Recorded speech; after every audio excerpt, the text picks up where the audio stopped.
os ha ahorrado mucho, ¿no? Sí, 6.000 euros. Me gustaría deciros que recicléis y no tiréis basura al mar porque los animales se lo comen. Y con este proyecto no solo conseguimos ahorrar económicamente, sino que conseguimos cuidar y proteger al medio ambiente.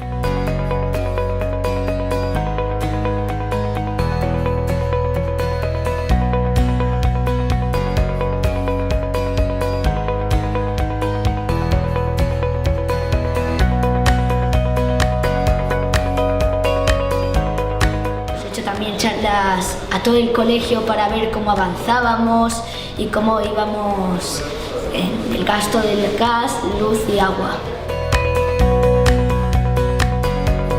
El protagonisme que tenen els xiquets, no? Durant que tenen el projecte, perquè han sigut ells que s'han preocupat de tots els dies, de recordar-nos de fer les coses, de què podíem fer, de pensar las cosas que podían millorar en el centro. El resultado simplemente porque es donde más habéis trabajado, donde más os habéis involucrado. Porque si vas al baño, cuando enciendes el grifo, no dejártelo abierto mucho rato.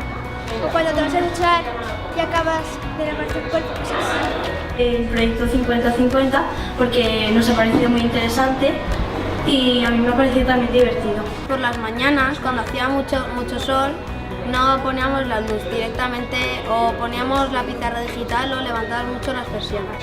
I implicar-se cada volta més perquè sí que veuen que té una relació directa amb la realitat i després un benefici real per a tota l'escola en general.